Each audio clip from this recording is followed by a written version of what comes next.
సర్పము యుక్తి కలిగినదట. యుక్తి కలిగినది.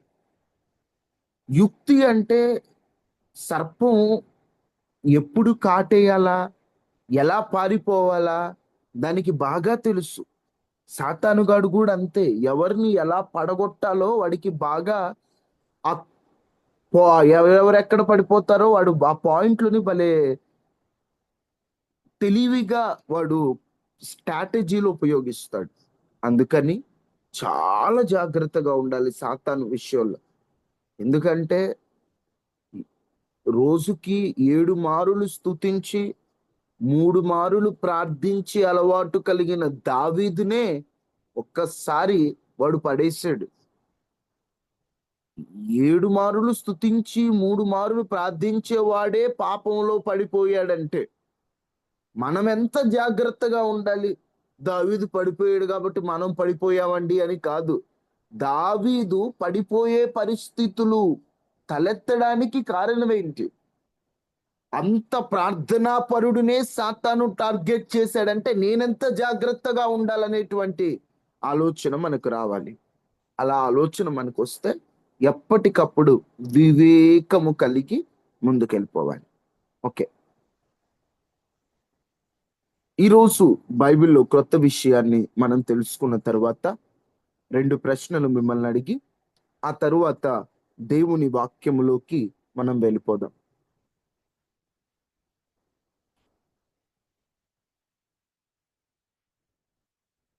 ఈరోజు మిమ్మల్ని మీకు తెలియచేయాలనుకుంటున్నటువంటి బైబిల్లో క్రొత్త విషయం ఏమిటంటే, బైబిల్ మొత్తంలో 39 పుస్తకాలు పాత నిబంధనలో, 27 పుస్తకాలు క్రొత్త నిబంధనలో ఉన్నాయి. ఆ 39 ఈ 27 కలిపి బైబిల్ అంతటిలో 66 పుస్తకాలు ఉన్నాయి. బైబిల్లో పాత నిబంధనలో 929 అధ్యాయాలున్నాయి. మొత్తము పాత నిబంధనలో 929 అధ్యాయాలున్నాయి. క్రొత్త నిబంధనలో మొత్తము 260 అధ్యాయాలున్నాయి. మొత్తం కొత్త నిబంధన అంతా కలిపితే 260 అధ్యాయాలున్నాయి. ఆ 929 ఈ 260 మొత్తం కలిపితే బైబిల్ అంతటిలో 1189 అధ్యాయాలున్నాయి.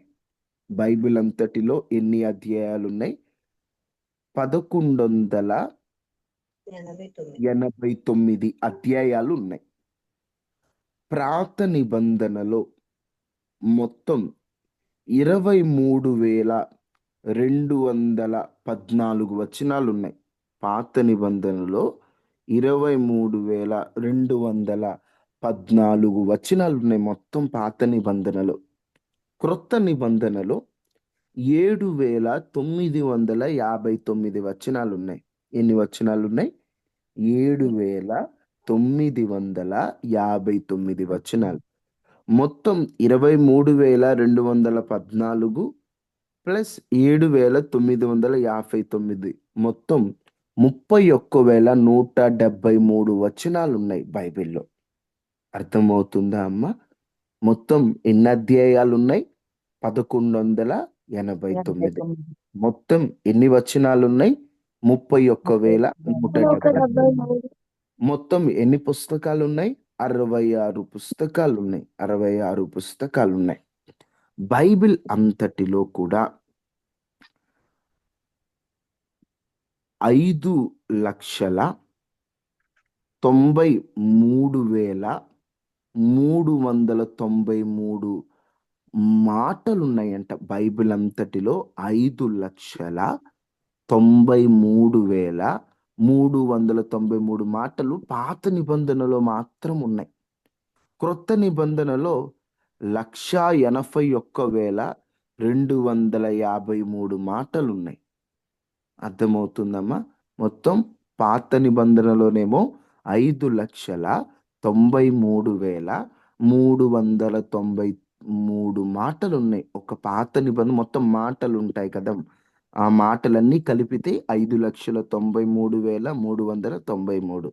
క్రొత్త నిబంధనలోకి వెళ్తే 1,81,253. మొత్తం కలిపితే 7,74,646 మాటలు ఉన్నాయండి బైబిల్ అంతటిలో. 7,74,646 మాటలు బైబిల్ అంతటిలో ఉన్నాయి. కొంచెం నోట్ చేసుకోండి, జస్ట్ మీకు ఒక ఐడియా కోసం. బైబిల్లో పాత నిబంధన మొత్తంలో 27,38,100 అక్షరాలు ఉన్నాయి. బైబిల్లో పాత నిబంధనలో 27,38,100 అక్షరాలు, 27,38,100 అక్షరాలు పాత నిబంధనలో ఉన్నాయి. 8,38,380 అక్షరాలు క్రొత్త నిబంధనలో ఉన్నాయి. 8,38,380 టోటల్ కలిపితే 35,76,480 అక్షరాలు ఉన్నాయి బైబిల్ అంతట్లో. ఇవేమి బట్టి పట్టాల్సిన పని లేదు, ఒక అవగాహన కోసం చెప్తున్నాను అంతే. బైబిల్లో మొత్తం ఎన్ని అక్షరాలు ఉన్నాయి? 35,76,480. 66 పుస్తకాలు ఉన్నాయి. 1,189 అధ్యాయాలు ఉన్నాయి. మొత్తం 31,173 వచనాలు ఉన్నాయి. 7,74,646 మాటలు ఉన్నాయి. 35,76,480 అక్షరాలు ఉన్నాయి.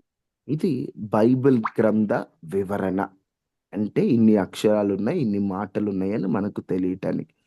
పాత నిబంధన అంతటిలో పెద్ద పుస్తకము కీర్తనలు, క్రొత్త నిబంధనలో పెద్ద పుస్తకము అపోస్తుల కార్యములు, పాత నిబంధనలో చిన్న పుస్తకం ఓబద్య, క్రొత్త నిబంధనలో చిన్న పుస్తకం యోహాను వ్రాసిన 3వ పత్రిక. పాత నిబంధనలో ఉన్న 39 పుస్తకాలలో 17 పుస్తకాలేమో చరిత్ర పుస్తకాలు, 5 పుస్తకాలేమో పద్యాల లెక్కలోకి వస్తాయి. ఒక 17 పుస్తకాలు ప్రవచన పుస్తకాలు. 17 ఏమో చరిత్ర, 5 ఏమో పద్యాలు, 17 ఏమో ప్రవచనాలు. కొత్త నిబంధనలో ఒకటేమో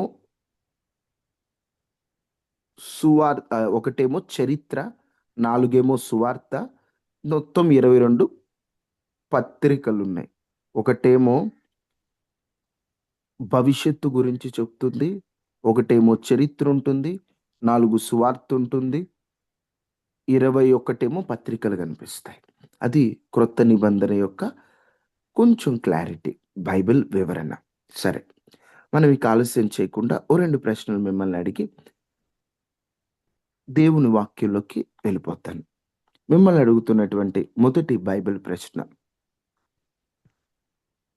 బైబిల్ గ్రంథంలో రాయిని తలగడగా పెట్టుకొని నిద్రపోయిన భక్తుడెవరు? యాకోబు గారు. యాకోబు గారు. వెరీ గుడ్, మంచిది, చాలా సంతోషం. నెక్స్ట్ ఇంకొక ప్రశ్న, ఐగుప్తు యొక్క అధికారిగా యోసేపు అయ్యే సమయానికి యోసేపు వయసు ఎంత? 20. 27 అనుకుంటాను. 30. వెరీ గుడ్, 30 సంవత్సరాలు. ఆదికాండం 41-46 ప్రకారం యోసేపు అధికారిగా అయ్యేటప్పుడు అతని వయసు 30 సంవత్సరాలు. 30 సంవత్సరాలప్పుడు యోసేపు అధికారిగా నియమించబడ్డాడు. Very good. ఈరోజు మనం నేర్చుకున్న, మిమ్మల్ని అడిగినటువంటి 2 ప్రశ్నలు, ఒకటి రాయిని తలగడగా పెట్టుకుంది యాకోబు, యోసేపు 30 సంవత్సరాలకి అతను ఐగుప్తు అధికారిగా తన ఏలుబడి ప్రారంభించాడు. ఓకే, రెఫరెన్స్ ఒకసారి మీరందరూ కూడా ఆదికాండము 41-46 అక్క. మీరందరూ కూడా యోహాను సువార్త మీద బైబిల్ పరీక్షకి ప్రిపేర్ అవుతున్నారా? సిద్ధపడుతున్నారా? ప్రారంభించారా? ప్రారంభించిన వారు ఎవరైనా ఉంటే ఒక్కసారి హల్లెలూయా చెప్తారా? ఒక్కరేనా? సిద్ధపడమన్నారు. యోహాను సువార్త మీద రాబోయేటువంటి యూత్ మీటింగ్ లో బైబిల్ పరీక్ష ఉంది. మీకు చెప్పాను కదా, యోహాను సువార్త మీద యూత్ మీటింగ్ లో బైబిల్ పరీక్ష. రోజుకి ఒక్క అధ్యాయం చదివిన యూత్ మీటింగ్ వచ్చే టయానికి ఈజీగా 2 సార్లు పూర్తి చేయొచ్చని మీకు ఎప్పుడో చెప్పాను. ప్రస్తుతానికైతే రోజుకి 2 అధ్యాయాలు చదివితే ఈజీగా యూత్ మీటింగ్ సమయానికల్లా మీరు యోహాను సువార్తను పూర్తి చేసేయచ్చు. 2 సార్లు పూర్తి చేసేయచ్చు. ఈ రోజు నుంచి ప్రారంభించండి యోహాను సువార్త మీద బైబిల్ పరీక్ష. చాలా మంది అనుకుంటారు, అమ్మో బ్రదర్, మేము 21 అధ్యాయాలు ఉన్నాయి, మాకు రాదులేండి ప్రైజ్ అని. ప్రైజ్ కోసం కాదండి, మీరు ముందు చదవండి. అక్కడ 50 ప్రశ్నలు ఉంటాయి. 50 ప్రశ్నలు కూడా ఆబ్జెక్టివ్ టైప్ లోనే ఉంటాయి. ఆబ్జెక్టివ్ అంటే ప్రతి ప్రశ్నకు కింద 4 ఆప్షన్స్ ఉంటాయి. 50 ప్రశ్నలకి ఆ 4 ఆప్షన్స్ చూసినప్పుడు నీకు వెంటనే ఒక ఐడియా వస్తుంది, ఓహో ఇదా అని. దాన్ని బట్టి నీకు బైబిల్ నాలెడ్జ్ పెరుగుతుంది. యోహాను సువార్త బైబిల్ అంతా గొప్పదే కాదనట్లేదు. యోహాను సువార్త అన్నిటిలో ఒక్క 0.0001% ఎక్కువ ఉంటది. ఎందుకంటే అన్య జనులకై వ్రాసినటువంటి పత్రిక అది. వాస్తవంగా దేవుణ్ణి ఎరుగక ముందు మనం అందరం అన్యజనులం కాబట్టి ఆ యోహాను సువార్త చదువుతున్నప్పుడు యేసుక్రీస్తు ప్రభు వారి జీవితం, ఆయన ఎందుకు వచ్చాడు, ఆయన ఏం చేయడానికి వచ్చాడు అనేటువంటి ఒక క్లారిటీ వస్తుంది. 4 సువార్తలు కూడా 4 రకాల ప్రజలకు రాశారు. లూకా సువార్త థెయోఫిలాకి రాయబడింది, ఒక సువార్త రోమీలకు రాయబడింది, ఒకటి యూదులకు రాయబడింది, యోహాను సువార్త అన్యులకు రాయబడింది. సో యోహాను సువార్త చదువుతుంటే మనకి చాలా క్లారిటీగా అర్థమవుతుంది. యోహాను సువార్త ప్రతి ఒక్కరూ చదవాలి. ఆర్ఆర్కే మూర్తి గారి లాంటి గొప్ప దైవజనులను ప్రభువైపు నడిపించింది యోహాను సువార్త. ప్యాషన్ ఆఫ్ ది క్రైస్ట్ అని ఒక క్రిస్టియన్ సినిమా ఒకటి ఉంటుంది. మీరు యేసుక్రీస్తు ప్రభు సిలువలో ఉన్న సీన్స్ కొన్ని చూస్తున్నప్పుడు అవన్నీ ఆ సినిమాలోయే. ఆ సినిమా తీయడానికి కారణం యోహాను సువార్త.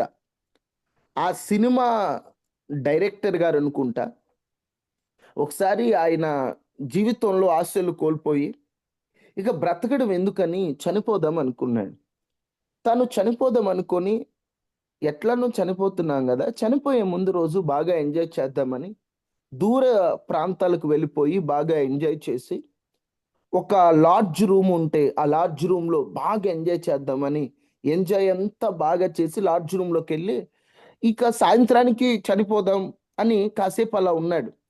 ఆ రూమ్ లో ఉన్నప్పుడు సడన్ గా ఎందుకో ఖాళీగా ఉన్నాం కదా, బోర్ కొడుతుంది కదా అని ఆ రూమ్ లో ఏదైనా పుస్తకాలు ఉంటే చదువుదామని, సాయంత్రం చనిపోవాలి, పొద్దున పూట అలా ఓపెన్ చేసి చూడంగానే అక్కడ ఒక బైబిల్ ఉంది. ఆయనకు బైబిల్ గురించిన అవగాహన కూడా లేదు.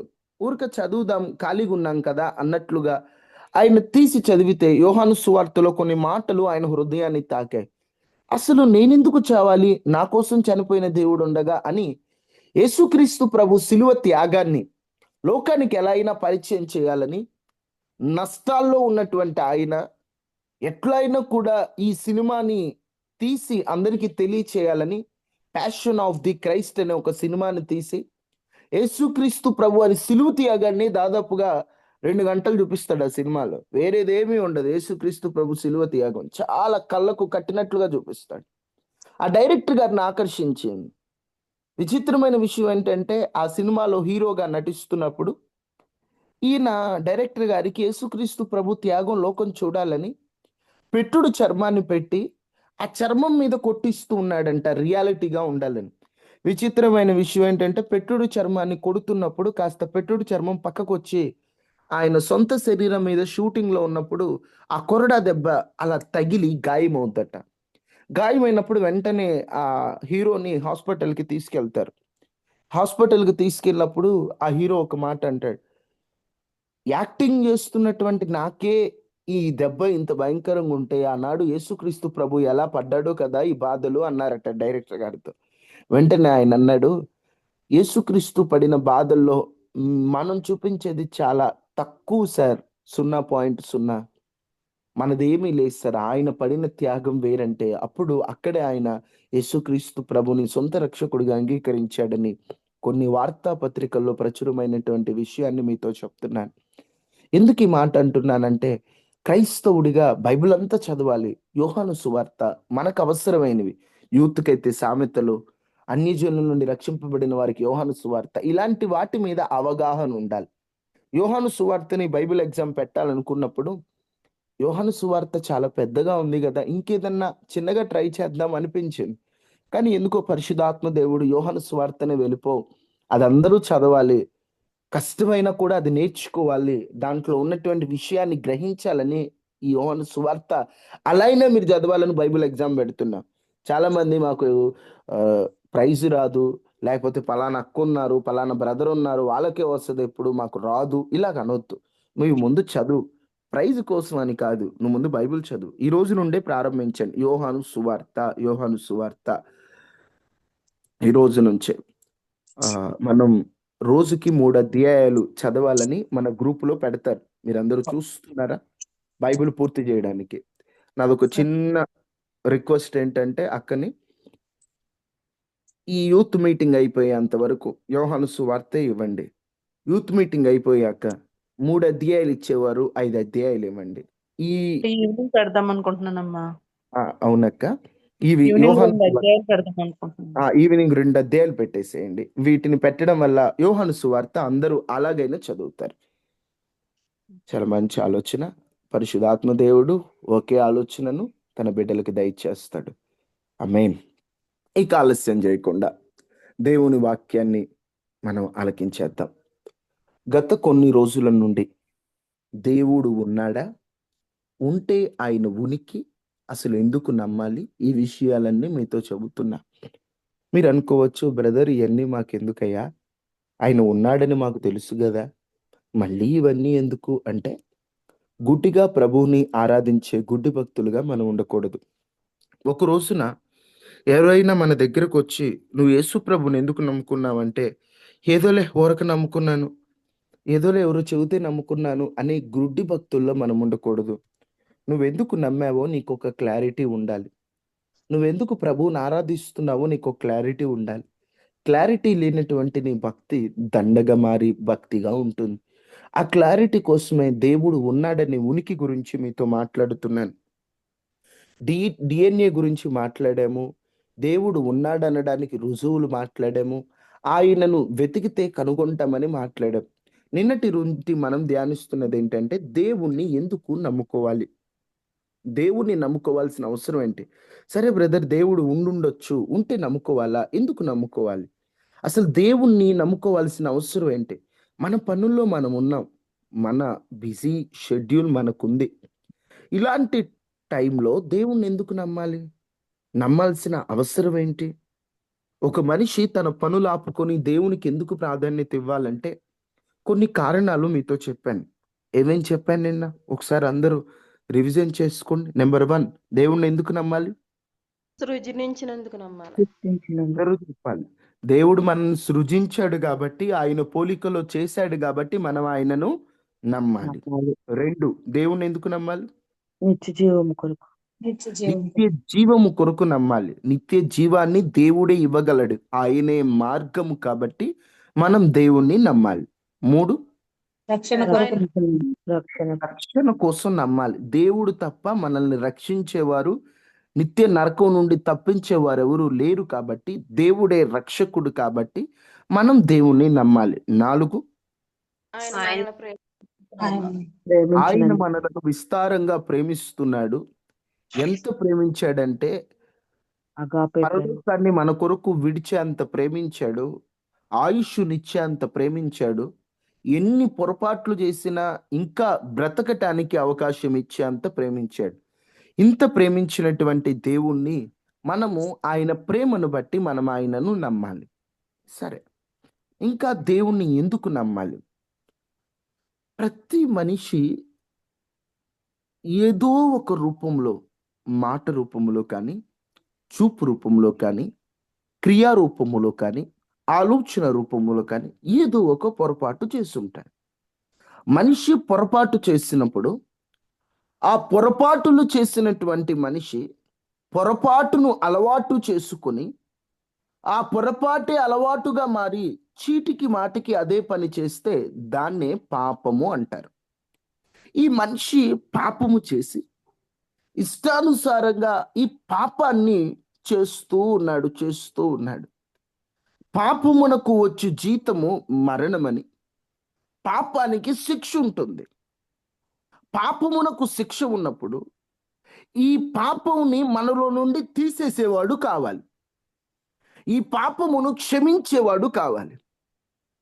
ఈ పాపాన్ని మనలో నుండి తీసివేయడమే కాదు, మనలను క్షమించి మనకి మరొక నూతన జీవితాన్ని ఇచ్చేవాడు కావాలి. అవునా కాదా? ఒక రోగంతో బాధపడుతున్నాం. రోగంతో బాధపడేవాడికి ఏమవసరం? ఆ రోగాన్ని తీసివేసే డాక్టర్ అవసరం. ఆ రోగం మరలా రాకుండా వైద్యం చేసే డాక్టర్ అవసరం. ఆ రోగమునకు చికిత్స అందిన తరువాత ఎలా బ్రతకాలో చెప్పే డాక్టర్ అవసరం. డాక్టర్ పని అదే కదా, అవునా కదా? పేషెంట్కి డాక్టర్తో అవసరం ఏంటి అని నేను ఒక ప్రశ్న అడిగాను అనుకో, ఏం చెప్తారు? వెదర్ రోగాన్ని గుర్తించేది డాక్టరే, రోగాన్ని నయం చేసేది డాక్టరే, రోగానికి చికిత్స అందించేది డాక్టరే, ఆ రోగము లేకుండా బ్రతకడానికి ఓ మంచి జీవితాన్ని ఇచ్చేది డాక్టరే అంటారు. డాక్టర్ స్థానంలో దేవుణ్ణి పెట్టండి, రోగం స్థానంలో పాపం పెట్టండి. ఇప్పుడు చెప్పండి, మనిషి జీవితంలో పాపాన్ని గుర్తించేది దేవుడే లేకపోతే మనం అనుకుంటాం, నాదేముంది, నేను కరెక్ట్గానే ఉన్నాను కదా, నేనేం పొరపాటు చేశాను, అరే నేనేం పాపం చేయలేదు, నేను బాగున్నాను అనుకుంటాం. దేవుడు అనే వ్యక్తి దగ్గరికి వచ్చినప్పుడు మనలో ఉన్నటువంటి పాపం మనకు అర్థం అవుతుంది. కొన్ని రోగాలు మనకి ఉన్నాయో లేవో అర్థం కానప్పుడు డాక్టర్ గారి దగ్గరికి వెళ్తే ఆయన టెస్ట్ చేసి చెబుతాడు, బాబు నీకు షుగర్ ఉందయ్యా, అయ్యా నీకు పలానా రోగం ఉందని టెస్ట్ చేసి చెప్తాడు. ఆయన టెస్ట్ చేయనంత వరకు అనుకుంటాం నాకే రోగం లేదు, నేను బాగానే అనుకుంటాం. రోగ లక్షణాలు కనిపిస్తున్నా ఉండదేమోనన్న భ్రమ ఉంటుంది. కానీ డాక్టర్ దగ్గరికి వచ్చిన వెంటనే రోగం బయటపడుతుంది. ఈ లోకంలో మనిషి పాపం చేస్తూ ఉన్నాడు. పొరపాట్లు అలవాటుగా మార్చుకొని తన ఇష్టానుసారంగా బ్రతుకుతూ పాపం చేస్తున్నటువంటి సమయంలో దేవుని యొద్దకు వస్తేనే మనిషి పాపం బయటపడుతుంది. యథార్థంగా చెప్పాలంటే మీరందరూ కూడా దేవుణ్ణి నమ్ముకోక ముందు నేను పాపిని అని గ్రహించారా? యథార్థంగా చెప్పండి. లేదండి. లేదు. ఎవడున్నాడండి కరెక్ట్ అనుకున్నాం. దేవుని యొద్దకు వచ్చాక అవును బ్రదరు, నేను పాపం చేశానయ్యా, నా పాపాలు అతి ఘోరమైనవని, దేవా నన్ను క్షమించని అడుగుతున్నా అంటే నీ పాపాన్ని దేవుడు గుర్తించాడు, నీ పాపాన్ని దేవుడు క్షమించాడు. నీలో పాపము రాకుండా ఉండటానికి ఆయన తన రక్తాన్ని నీ కొరకు చెందించాడు. పాపము లేకుండా బ్రతకడానికి తన వాక్యాన్ని నీతో ఉంచాడు. ఇప్పుడు చెప్పు, దేవుణ్ణి ఎందుకు నమ్మాలో అర్థమవుతుందా? పాపము లేకుండా బ్రతుకుటకు దేవుణ్ణి నమ్మాలి. పాపములు తీసివేయబడటానికి దేవుణ్ణి నమ్మాలి. ఎందుకంటే మన పాపములను ఆయన క్షమించాడు. యోహాను రాసిన మొదటి పత్రిక 1వ అధ్యాయం, మొదటి యోహాను మొదటి పత్రిక అదే 1వ అధ్యాయం 9వ వచనం.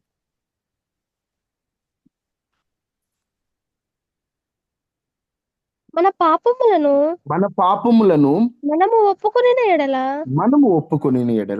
ఆయన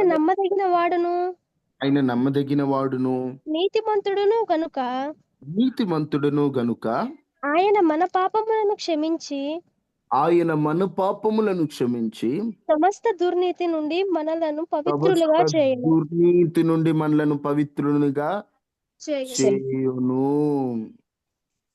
మనము పాపము చేయలేదని చెప్పుకొని ఎడల ఆయనను అబద్ధికునుగా చేయువారొగుదుము, మరియు ఆయన వాక్యం మనలో ఉండదు. జాగ్రత్తగా మీరు ఆలోచిస్తే, పాపము మనలో ఉన్నప్పుడు, ఒక్క నిమిషం దయచేసి కాన్ఫరెన్స్ కాల్లో మ్యూట్లో పెట్టుకోవాలి. ఒకవేళ మీది ఇది బాగా ఎక్కువ డిస్టర్బెన్స్ గా ఉంటే కాల్ కట్ చేసినా పర్లేదు, దయచేసి బాగా డిస్టర్బెన్స్ గా ఉంది మ్యూట్లో పెట్టుకోండి. క్షమించండి.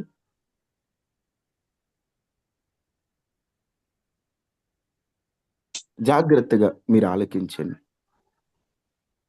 పాపము మనిషిని ఏలుతున్నప్పుడు, పాపము మనిషిని ఏలుబడి చేస్తున్నప్పుడు, పాపిగా ఉన్నటువంటి మనిషి దేవుని యొద్దకు వస్తే ఆ పాపాన్ని గుర్తిస్తాడు, ఆ పాపాన్ని తీసివేస్తాడు, ఆ పాపాన్ని క్షమిస్తాడు, ఆ పాపము మరలా లేకుండా నూతన జీవితాన్ని ఇస్తాడు. అందుకే దేవుణ్ణి నమ్ముకోవాలి. ఈ రోజున నా రోగం పోద్దని నువ్వు దేవుణ్ణి నమ్ముకుంటే రోగం పోతుందో లేదో గ్యారంటీ ఇవ్వలేం.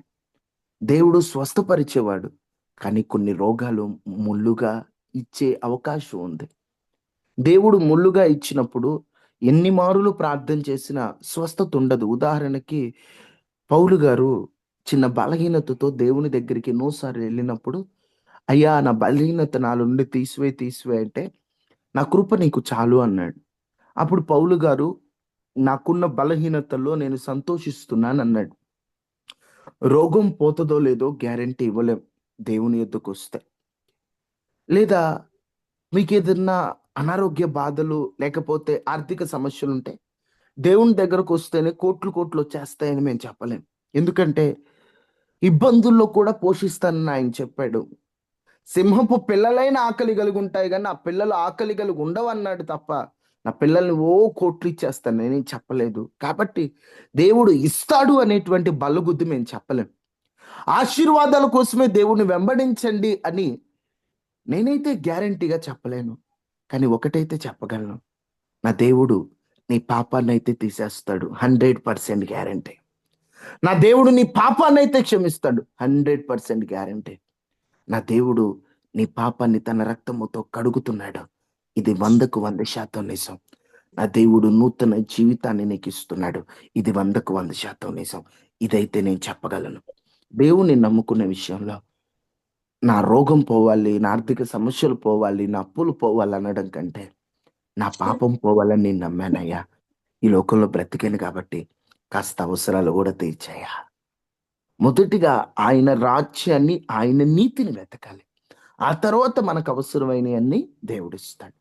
మనం వెతకడం ముందు అవసరాలను వెతికామంటే ఆయన రాజ్యాన్ని, నీతిని పోగొట్టుకుంటాం. మొదటిగా నేను చెప్పేది ఒకటి, దేవుణ్ణి మన పాప క్షమాపణకై వెంబడించండి. నిజమే చెప్తున్నాను. దేవుణ్ణి ఎందుకు నమ్మాలంటే పాప క్షమాపణకై నమ్మాలి. ఆయనకి అధికారం ఉంది. పాపములను క్షమించే అధికారం మనిషి కుమారునికి ఉంది, ఆయనకుంది. ఎవరు క్షమించలేరు పాపాన్ని క్షమించే వ్యక్తి కావాలంటే ఆ వ్యక్తి పాపం లేనివాడై ఉండాలి. అతను పాపం పెట్టుకొని పాపాన్ని క్షమించలేదు కదా. జన్మ కర్మ ఏ పాపములు లేకుండా లోకానికి సవాలు విసిరిన పరిశుద్ధుడు మనం నమ్ముకున్నటువంటి యేసుక్రీస్తు ప్రభు. ఆయన్ని నమ్ముకున్నప్పుడు ఆయన పాపాలను క్షమిస్తాడని నువ్వు తెలుసుకుని ఆయన నమ్ము, దేవుణ్ణి నమ్ము. దేవుడు నా పాపాలను క్షమిస్తాడు. నిజమే. కానీ ఈ లోకంలో దేవుళ్ళని చెప్పుకున్న ఎంతో మంది, నీ పాపాలు నేను క్షమించాలంటే నదిలో మునుగన్నారు, నీ పాపాలు నేను క్షమించాలంటే ఇదిగో ఈ ప్రయత్నం చేయి అన్నారు. ఓ చిన్న రంధ్రం ఉందండి, దానిలోకి దూరితేనట పాపాలు క్షమించబడతాయట. వాళ్ళు డైరెక్ట్ స్వర్గానికే టికెట్ అట. ఒక ఆమె ఇంత లా ఉంది, ఆ సందేమో చిన్న సందు, ఆ నందిలో నుండి వెళ్ళాలనుకుంటా. ఎవరిని తక్కువ చేయాలని కాదు, జరిగిన వాస్తవాన్ని చెప్తున్నాను. మనిషి ఏం చేసిందంటే ఇంత లావు ఉండేసరికి దాంట్లోకి ఎట్టయినా స్వర్గం పోవాలని ఆశ ఉంటది కదా! మనిషికి డొంక తిరుగులంటే భలే ఇష్టం కొంతమందికి. నీతిగా బ్రతికి, యథార్థంగా బ్రతికి పరలోకం పోవాలంటే మనోళ్ళు కాదులే. ఈ ఈ సందులో నుంచి ఎళ్ళొచ్చన్న లావుగున్న మనిషి సందులోకి దూరిందండి. పట్టడం ఎలా పట్టిందో తెలీదు. మధ్యలోకొచ్చాక ఇరుక్కుపోయింది. హ్మ్. ఎంతమందొచ్చి లాగినా అటు రాట్లా, ఇటు రాట్లా. మధ్యలో ఉండి అల్లాడిపోయి, అల్లాడిపోయి, అల్లాడిపోయి, అల్లాడిపోయి చివరికేమైందంటే ఎంతోమందొచ్చి అటునే ఇటు, ఇటునే ఇటు వాళ్ళొచ్చి, ఈళ్ళొచ్చి దాదాపు ఒక పూటంతా ప్రయత్నం చేస్తే గాని బయటికి రాలా. స్వర్గమేమో గాని రోగం వచ్చి పడింది. నేనంటాను ఒక మనిషి పాపం పోవాలంటే దాంట్లో మునుగు, దీంట్లోకి రా, ఇది చెయ్యి, అది చెయ్యి అని చెప్పిన దేవుడు కాదు మనం నమ్ముకున్నటువంటి దేవుడు. రా, నువ్వు పాపం చేశావుగా, చేసిన పాపాన్ని ఒప్పుకో. నువ్వు పాపం చేసావు. పాపానికి వచ్చు జీతం మరణం. మరణం. మరణం. ఒక మనిషి ప్రాణం దేంట్లో ఉంటుందని చెప్పారు బైబిల్ గ్రంథంలో? పాప. ప్రాణం దేంట్లో ఉంటది? మనలో మనిషిలో ప్రాణం దేంట్లో ఉంటది? ఆ శరీరం రక్తములోనే ప్రాణం ఉంటది. ఇప్పుడు పాపానికి వచ్చు జీతం మరణం. మరణం. మరణము. ఇప్పుడు దేవుడు రక్తం పెట్టాడంటే ఏం పెట్టాడు? ప్రాణం పెట్టాడు. ఇప్పుడు నీ పాపాన్ని నీవు చిందించవలసినటువంటి ఆ రక్తాన్ని నీ బదులుగా నేను చిందించానురా బాబు. ఇక పాపానికి వచ్చే జీతం మరణం కదా, అది నేను అనుభవించా. నువ్వు నా దగ్గరకు వస్తే చాలంతే. నీకు శిక్ష ఏం లేదు, శిక్ష నేను అనుభవించా. శిక్షకు పాత్రుడవు నీవు, కానీ నేను అనుభవించా. నా ఎద్దుకొస్తే చాలని పిలుస్తున్న దేవుడు.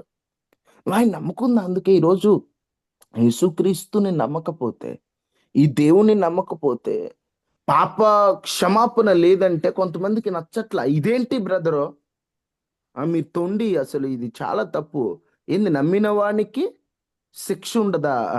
నమ్మని వానికి శిక్ష విధింపబడింది. ఏంటి మీ దేవుడిని ఎందుకు నమ్మాలయ్యా అంటే, నా దేవుడు సమస్య చెప్పాడు, సమస్యకు సమాధానం ఆయనై ఉన్నాడు. ఉదాహరణకి నేను కాకినాడ పోదాం అనుకున్నా. ఒక ట్రైనే ఉంది, రాయగడ ట్రైన్ ఉంది. ఆ ఒక్క ట్రైనే ఉంది, కే ట్రైన్ లేదనుకుందాం. ఎవరో వచ్చి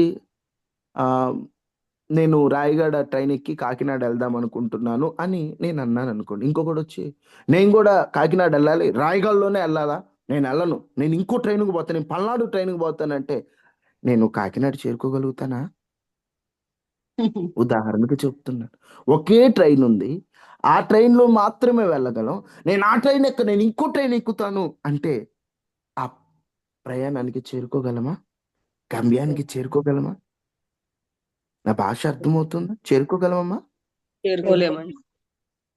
ఎవరైనా వచ్చి ఇప్పుడు నేను వచ్చి, బ్రదరు మీరు అట్లంటే తప్పండి, మీరు పల్నాడు ట్రైన్ ఎక్కకూడదు, మీరు అక్కడికి వెళ్ళాలంటే రాయగడ ట్రైన్ ఎక్కాలని నేను గట్టిగా అన్నాను అనుకో, ఈ బ్రదరు స్వార్థం, ఈ బ్రదరు చూడండి ఎంత మోసం అనడం కరెక్టేనా? తప్పు. మార్గం ఒకటే అయినప్పుడు ఆ మార్గంలోకి రండయ్యా అంటాం. మత ప్రచారమా? ఆ మార్గములో ఉండండి అనడం అది మతం మార్చడమా? చెప్పండి బాబు. మనిషి పాపం చేశాడయ్యా, పాపానికి శిక్ష ఉంటది కదా నాయన. ఇప్పుడు కోర్టులో ఉరి శిక్షలు పెడుతుంది ఎందుకు? పాపానికి వచ్చి జీతమేగా. ఆ మరణాన్ని ఆయన అనుభవించాడయ్యా. మనిషి శరీరంతో పాపం చేశాడు కాబట్టి ఆ శరీరాన్ని నాశనం చేయడానికి మరణం అనేది ఒకటి వచ్చింది. ఆ మరణాన్ని ఆయన అనుభవించాడయ్యా, మట్టి శరీరంగా వచ్చి. అందుకే ఆయన నమ్ముకోమని చెబుతున్నాను తప్ప మతాలను మార్చినందుకు మాకు వచ్చేది ఏముంది? క్రైస్తవ్యం మతాలను మార్చేది కాదండి, కులాలను మార్చేది కాదు. మీరు క్రైస్తవులోకి వచ్చిన వెంటనే మీ కులాలు మార్చుకోవాల్సిన పని లేదు, మీ చుట్టాలను మార్చుకోవాల్సిన పని లేదు, మీరు ఇంట్లో వాళ్ళని మార్చుకోవాల్సిన పనేం లేదు. మీరు మీలాగే ఉండండి, మీ బతుకులు మార్చుకోండి చాలు. మీరు క్రైస్తవంలోకి వచ్చిన వెంటనే ఇక తెల్ల చీర కట్టేసుకోవాలి, ఇక మీరు బొట్లు తీసేయాలి, మీరు ఎట్లానే ఉండాలి, ఏం లేదు. మీ బ్రతుకులు మార్చుకోండి ఫస్ట్. అది కోరేది. ఇది ఫస్ట్, మిగతా ఇది సెకండరీ. వాటికంత ప్రిఫరెన్స్ లేదు. ముందు నీ బతుకు మారాలా. అందుకే క్రైస్తవ్యాన్ని నమ్ముకోమని, యేసుక్రీస్తు నమ్ముకోమని లోకానికి ప్రకటిస్తుంది ఏంటంటే పాప క్షమాపణ కొరకు. రోజు ఈ క్లారిటీ ఉండండి, ఈ క్లారిటీని పొందుకోండి. పాప క్షమాపణ కలిగిన వారిగా పాపాన్ని విడిచిపెట్టిన వారికి ఓ మనిషి బ్రతకాలంటే అది యేసుక్రీస్తు ప్రభు వారి వల్లనే. ఈ దేవుణ్ణి నమ్ముకోవాల్సినటువంటి ఆవశ్యకత ఉంది. ప్రభు చిత్తమైతే రేపటి నుంచి అసలు ఇంతమంది దేవుళ్ళు అనుకున్న వారిలో యేసు ప్రభు దేవుడని ఎలా చెప్పాలో రేపటి నుంచి చెప్తాను. ఇప్పుడు మీకు చెప్పిందంతా ఒకటే, పాప క్షమాపణకై దేవుణ్ణి నమ్మాలి. నెంబర్ 2 ఈరోజు చెప్పిన దానికి అసలు పాయింట్ల ప్రకారం వస్తే ఇది ఎన్నో పాయింట్ ఇప్పుడు చెప్పబోయేది నేను 6వ పాయింట్. 6వ పాయింట్. అవును బ్రదర్. 6వ పాయింట్ దేవుణ్ణి ఎందుకు నమ్ముకోవాలి అంటే, ఒక మాటలో చెప్పాలంటే ఇప్పుడు రేపేం జరుగుతుందో నాకు తెలియదు అనుకుందాం. ఒక ఆయనకి రేపేం జరుగుతుందో తెలుసు అనుకుందాం. ఇప్పుడు నాకు తెలియనప్పుడు రేపేం జరుగుద్దో తెలిసిన వాని ఆధీనంలో నేనున్నాను అనుకోండి, నాకు ఆశీర్వాదమా శాపమా? ఆశీర్వాదం. ఆశీర్వాదం. ఆయనకి రేపేం జరుగుతుందో తెలుసు కాబట్టి మంచి మార్గాలలో నన్ను నడిపించే అవకాశం ఉంటుంది. నాకు జరిగింది తెలుసు, జరుగుతుందే తెలుసు, జరగబోయేది తెలియనప్పుడు నా భవిష్యత్తుని ఎరిగినటువంటి దేవుడు నా భవిష్యత్తుకి ఎలా ఉంటుందో చెప్పేటువంటి దేవుణ్ణి కలిగి ఉండటం నాకు భాగ్యమే కదా. ఇర్మియా కాలంలో అప్పుడున్న ప్రజలు రేపేం జరుగుతుందా, భవిష్యత్తు ఎలా ఉంటుందా అని భయపడుతుంటే వారికి దేవుడు ఒక మాట అక్కడ మాట్లాడాడు. చూడండి, ఇర్మియా గ్రంథం 29వ అధ్యాయం 11వ వచనం.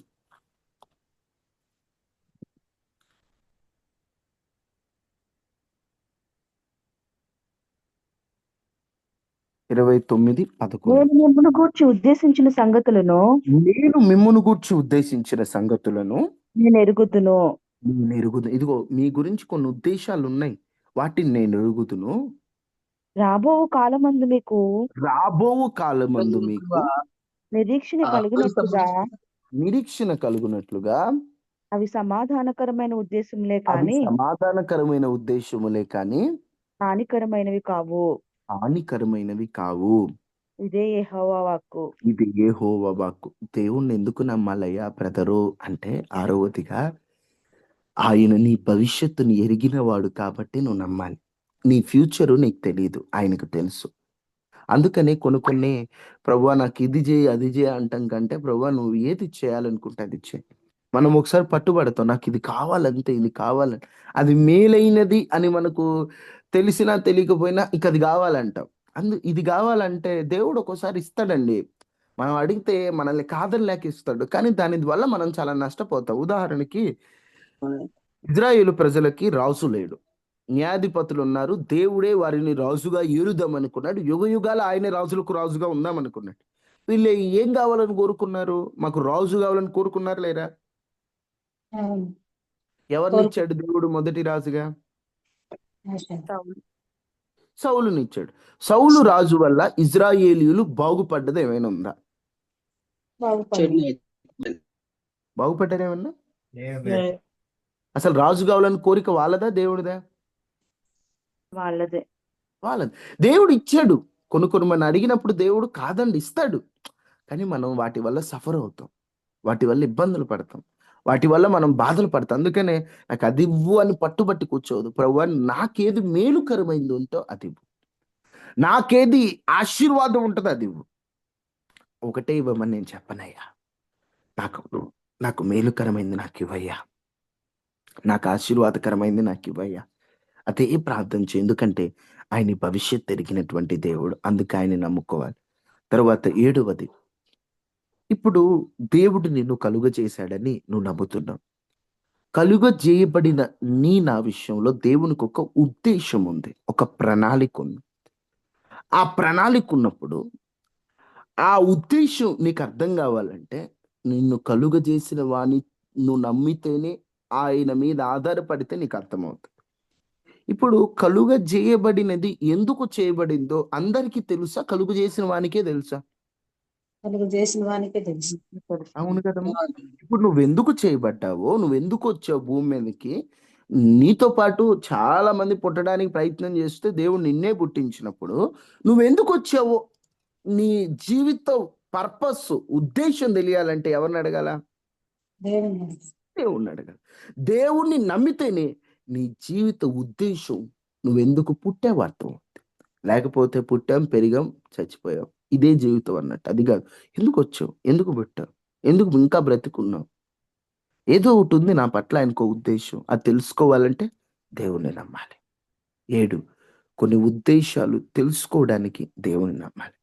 నెక్స్ట్, ఇప్పుడు జీవితంలో ఎటు పోవాలో తెలియదు. కొన్ని మార్గాలు అన్ని తికమక మకతికలుగా ఉంటాయి.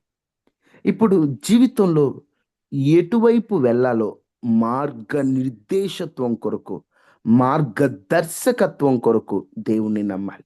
సామెతల గ్రంథం 3వ అధ్యాయం 5వ వచనంలో రాయబడి ఉంటుంది. చూడండి ఒక్కసారి ఆ మాటను. నీ స్వబుద్ధిని ఆధారము చేసుకొనక నీ పూర్ణ హృదయము నమ్మకించు.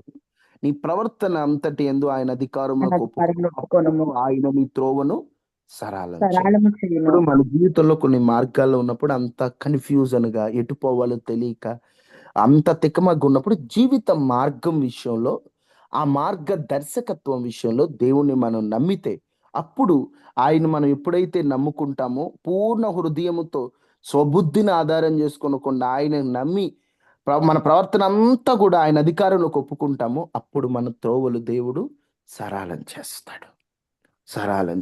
ఎటు పోవాలో దేవుడు మనిషికి తెలియచేస్తాడు. అందుకే మనము దేవుణ్ణి నమ్ముకోవాలన్నమాట.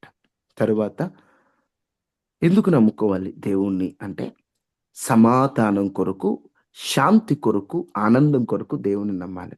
ఆనందించుడి, మరలా చెప్పుదా ఆనందించుడు అని చెప్పినట్లు ఆనందం కొరకు, సమాధానం కొరకు, సంతోషం కొరకు దేవుణ్ణి మనం నమ్మాలి. అది దేవుడు మాత్రమే ఇవ్వగలడు. ఈ లోకంలో ఎవరు మనకు ఆ శాంతి, సమాధానం, సంతోషం ఇవ్వలేరు.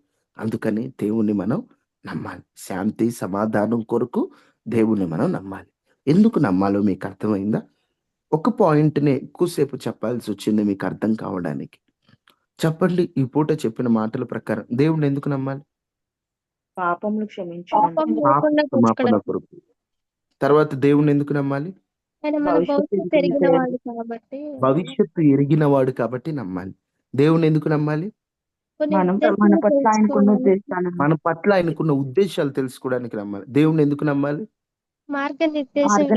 మార్గనిర్దేశత్వం కొరకు. ఎటు వెళ్ళాలో మనకు తెలియదు, మన త్రోవలు సరళం చేయి, దేవుడు నా మీద ఆధారపడి మనం ముందుకెళ్ళాలి. తర్వాత శాంతి సమాధానం సంతోషం కొరకు, శాంతి సమాధానం కొరకు. అన్న మీరు ఆగండి. శాంతి సమాధానాల కొరకు దేవుణ్ణి మనం నమ్మాలి. ఇక చివరి పాయింట్ ఇప్పుడు చివరిది చెప్తే 10 అవుతాయమ్మ, మొత్తం 10 పాయింట్ల. చివరిగా దేవుణ్ణి ఎందుకు నమ్మాలి అంటే, ఆయనే మన ధైర్యం కాబట్టి మనం నమ్మాలి. ఆయనే మన ధైర్యంలో నిరీక్షణ కూడా ఉంది. ఆయనే మన ధైర్యం, ఆయనే మన నిరీక్షణ. అందుకని దేవుణ్ణి మనం నమ్మాలి. నిజమే, దేవుడు తప్ప మనకు ధైర్యం ఎవరు లేరు. ఈ లోకంలో అందరూ కూడా మనల్ని భయపెడుతుంటారు. దేవుడే మనకు ధైర్యాన్ని ఇస్తాడు. నువ్వు భయపడవద్దు, నీతో ఉన్నాను, దిగులు పడొద్దని మనకు చెప్పినవాడు, మనకు తోడున్నాడు కాబట్టి నమ్మాలి. మీరు 10వ పాయింట్ ఏమని రాసుకుంటారంటే, దేవుణ్ణి ఎందుకు నమ్మాలంటే ఆయన మనకు తోడుగా ఉన్నాడు కాబట్టి మనం నమ్మాలి. ఆయన తోడున్నాడు కాబట్టి మనకు ధైర్యం, ఆయన తోడున్నాడు కాబట్టి మన బలం, ఆయన తోడున్నాడు కాబట్టి మనకి ఒక నిరీక్షణ. అందుకనే దేవుణ్ణి మనం ఆయన తోడున్నాడని ఆ ధైర్యంతో మనం నమ్ముదాం. అది ఒక పిచ్చి నమ్మకం కాదండి. ఆయన మనతో ఉన్నాడు. కంటితో మనం చూడలేకపోతున్నాం, కానీ దేవుడు మనకు తోడుగా ఉన్నాడు. ఈ 10 కారణాలు బట్టి దేవుణ్ణి నమ్మాలి. అర్థమవుతుందా? దేవుడు ఉన్నాడు అనడానికి ఎన్ని రుజువులు చెప్పాను మీకు మొత్తం? దేవుడు ఉన్నాడు అనడానికి మర్చిపోయారు అప్పుడే? 5 చెప్పారు. 7 రుజువులు మీతో చెప్పాను, జ్ఞాపకం ఉందా? సృష్టి క్రమం అలాగరా 7 రుజువులు మీతో చెప్పాను. ఇప్పుడు దేవుణ్ణి ఎందుకు నమ్మాలో ఒక 10 చెప్పాను. ఒక 10 గుర్తుపెట్టు. బ్రదర్, దేవుడు ఉన్నాడన్నారు, ఒక 7 రుజువులు ఇచ్చారు. దేవుణ్ణి ఎందుకు నమ్మాలో చెప్పారు, ఒక 10 రుజువులు ఇచ్చారు. వీటితో పాటు అసలు యేసు ప్రభుని ఎందుకు నమ్మాలా, ఒక 5-6 రుజువులు, లేదా ఒక 7 రుజువులు, అవి కూడా రేపు చెప్తారు. వీటిని బట్టి ఒక క్లారిటీలోకి రావాలి. ఇది అయిపోయిన తర్వాత యేసు ప్రభుని దేవుడు ఎందుకు నమ్మాలని, యేసు ప్రభువునే దేవుడని ఎందుకు నమ్మాలి అని చెప్పిన తర్వాత అసలు దేవుడు ఎందుకు భూమి మీదకి వచ్చాడు? అసలు ఎందుకు మరణించాడు? అసలు చనిపోవాల్సిన అవసరం ఏంటి? ఎందుకు తిరిగి లేచాడు? పాపం ఏంటి? పాపం ఎలా వచ్చింది? పాపం ఏంటి? సాతానెవరు? ఇవన్నీ కూడా రోజు రోజు కొంత తెలుసుకుందాం. క్లారిటీతో ఉందాం. భక్తి విషయంలో గుడ్డి భక్తొద్దు. కరెక్ట్ భక్తి చేద్దాం. నిజమైన భక్తి చేద్దాం. ప్రభు కొరకు నిలబడదాం. ఆయన రాజ్యానికి సిద్ధపడదాం. దేవుని రాకొస్తే ఎత్తబడదాం. మన పోకొస్తే పరలోకంలో పరదేశికి వెళ్దాం. దేవుణ్ణి తెలుసుకుందాం. దేవునిలో ఎదుగుదాం. ఆ కృపని దేవుడు మనందరికి అనుగ్రహించును గాక. ఆమేన్. అందరి తలలు వంచండి, ప్రార్థన చేసుకుందాం. మహాపరిశుద్ధుడా, మహోన్నతుడు అయిన దేవ, సర్వాధికారి అయిన దేవ, మాట్లాడే దేవుడు నీవు. నిజమే, మాతో మాట్లాడావు నువ్వు ఇప్పటి వరకు. నిన్ను ఎందుకు నమ్ముకోవాలో కూడా మాకు తెలియచేసావు. ఇంత చెప్పాక నిన్ను నమ్మని వారిగా మేము ఉండకూడదు. ఎందుకు నమ్మాలో చెప్పాక నమ్మకుండా ఉండగలమా ప్రభా? అయ్యా, ఇన్నాళ్ళు మేము నిన్ను నమ్ముతున్నట్టే నటిస్తూ సంపూర్తిగా నీ మీద ఆధారపడని స్థితిలో మేమున్నామే. ఇప్పుడు నీ మీద ఆధారపడుతున్నామయ్యా. నీ బిడ్డలను ఒక్కసారి మీరు జ్ఞాపకం చేసుకోమని. అనారోగ్యంతో ఉన్న వారికి స్వస్థత ఇవ్వండి. ఆర్థిక ఇబ్బందుల్లో ఉన్న వారికి ఇబ్బందుల నుంచి విడుదల ఇవ్వండి. బలహీనతలో ఉన్న వారికి బలాన్ని ఇవ్వండి. కన్నీటితో ఉన్న వారికి కన్నీటిని తొడవండి. ధైర్యం లేని వారికి ధైర్యాన్ని ఇవ్వండి. ఎవరెవరు ఏ సమస్యలు ఉన్నారో సమస్యలు తీర్చండి. ఈరోజు పని పాటలు, అయ్యా ప్రయాణాలు, చేతి పనుల్లో మీరు తోడుగా ఉండి కరుణించి కాపాడమని. అయ్యా, మీరు మాకు తోడుగా ఉన్నారు. మీరున్నారన్న ధైర్యంతో మేము ముందుకెళ్తున్నాం. నిజమే, ఈ నిరీక్షణ మమ్మల్ని సిగ్గుపరచక మా చుట్టూ, మా కుటుంబం చుట్టూ కంచె కాపుదలను అనుగ్రహించి ప్రయాణాల్లో, చేతి పనుల్లో అన్నిట్లో తోడుగా ఉన్నాం. ఈరోజు అనారోగ్యంతో బాధపడుతున్న వారందరినీ స్వస్థపరిచి మీరే ఆరోగ్యాన్ని ఇవ్వండి, బలపరచమని. అయ్యా, చేయబడిన ప్రేయర్ రిక్వెస్ట్లు కూడా మీరు చూశారు. జై కుమార్ అన్న కుటుంబాన్ని కూడా అంతకంతకు వృద్ధి చేయమని, గ్రేస్ ఆంటీ కుటుంబాన్ని అంతకంతకు వృద్ధి చేయమని, సత్యక్కకు ఆరోగ్యాన్ని ఇవ్వమని, సంతోషం దీవించమని. ఇంకా ఎంతో మంది ప్రేయర్ రిక్వెస్ట్లు ఉన్నాయి. నేనైతే కొన్ని మర్చిపోయి ఉండొచ్చు. నువ్వు ఎరిగిన వాడు, మనసు ఎరిగిన దేవుడు. నీ పిల్లల్ని ఒక్కసారి జ్ఞాపకం చేసుకో. ప్రతి ఒక్కరిని పేరు పేరున దీవించమని, వారి అవసరాలు తీర్చమని, ఇబ్బందుల్లో ఉన్న వారి ఇబ్బందులన్నీ తొలగించమని యేసు నామములో అడిగి వేడుకుని ఉన్నాము తండ్రి. ఆమేన్. ఆమేన్. తండ్రి అయిన దేవుని ప్రేమ, కుమారుడైన యేసుక్రీస్తు వారి కృప, పరిశుద్ధాత్మ నిన్న సహవాసం మనకి, మన కుటుంబాలకి ఎల్లప్పుడూ ప్రభు కృపతో ఉడయిండును గాక. ఆమేన్. ముఖ్య గమనిక, ప్రతిరోజు రాత్రి ప్రార్థనలు జరుగుతున్నాయి. గ్రూప్లో ఒక్కొక్కసారి లింక్ పెట్టడం మర్చిపోయినా, గ్రూప్లో ఏ లింక్ ఉంటే ఆ లింకును క్లిక్ చేయండి. ఎందుకంటే ఎప్పుడు ఒకే లింక్, మీకు గుర్తు చేయడానికి అదే లింకును డేట్ మార్చి పెడుతుంటాను నేను. అదే లింక్ కాబట్టి ప్రతిరోజు రాత్రి 8 నుంచి 9 వరకు ప్రతిరోజు ప్రార్థనలు జరుగుతాయి. నేను ప్రార్థనలో ఆల్మోస్ట్ పాల్గొంటాను. ఒకవేళ పరిచర్య ప్రయాణాల్లో ఉన్న అక్క వాళ్ళు, తల్లులు చక్కగా నడిపిస్తున్నారు. వారు ఎంత బాగా నడిపిస్తున్నారంటే నాకే చూడముచ్చటగా, వినుబుద్ధిగా ఉంటదనమాట. అంత బాగా దేవుడు నడిపింపునిచ్చారు. ఒకరని కాదు, ఎవరైనా తక్కువ కాదు. అందరూ బాగా నడిపించేవారే. అందుకని ఖాళీగా ఉన్న వాళ్ళు జాయిన్ అవ్వండి. బాగా ప్రార్థనలో ఉండటానికి అవకాశం ఉంది. యూత్ మీటింగ్ కొరకు ప్రార్థన చేయండి. కొన్ని ఆటంకాలు ఎక్కువవుతున్న పరిస్థితుల్లో దేవుడు సమాధాన వాతావరణాన్ని, ప్లేస్ విషయంలో చాలా గందరగోళంగా ఉంది. కొందరు ఒక చోటని, మరికొందరు ఒక చోటని, కొందరు పర్మిషన్ ఇచ్చి మరికొందరు ఇవ్వక, అలాంటి పరిస్థితుల్లో మనకు భయమేం లేదు. ప్రార్థన చేయమని చెబుతున్నా. దేవుడు ఆ సమయానికి సిద్ధపరుస్తాడు. ఎక్కడ సిద్ధపరచలేదా, ఒక చోట నిలబడైన సువార్త ప్రకటించడానికి మనం సిద్ధంగా ఉన్నాం. అటువంటి కృపని దేవుడు మనకిచ్చాడు. బాగా ప్రార్థించండి. ఆర్థిక స్తోమత కొరకు, స్థలం కొరకు, దేవుని మహిమ కొరకు. ఎవరిని ఇప్పటి నుండి మేము చెప్తున్నా కుదరదేమో అనే వాళ్ళు ఎక్కువ ఉన్నారు. వాళ్ళు కుదరదంటుంటే మా గుండెల్లో రైలు పరిగెడుతున్నాయి. అమ్మో, వీళ్ళేంటి కుదరదంటున్నారు, అప్పుడే కుదరదంటున్నారు, ఊహించినంత మంది వస్తారా అని భయమేస్తుంది. కానీ నాకైతే అందరూ భయపడుతున్నారు. నాకైతే ఒక ధైర్యం, మీరందరూ చేస్తున్న ప్రార్థనలు వ్యర్థం కావు. దేవుడు ప్రజా ప్రవాహాన్ని తోడుకొని రాబోతున్నాడు యూత్ మీటింగ్కి. నేను అది నమ్ముతున్నాను. మీరందరూ అంత బాగా ప్రార్థన చేస్తున్నారు. మీరు కూడా వస్తారు. విస్తారమైనటువంటి, ఊహించినంత కంటే ఎక్కువ మంది జనం వచ్చి దేవుడు ఆ కృపనిచ్చినట్లుగా మేమందరం ప్రార్థన చేస్తున్నాం. మీరు కూడా ప్రార్థన చేస్తున్నారు, చేయండి. అందరికీ వందనాలు. Thank you for your prayers. దేవుడు మిమ్మల్ని దీవించును గాక. ఆమేన్. వందనాలు.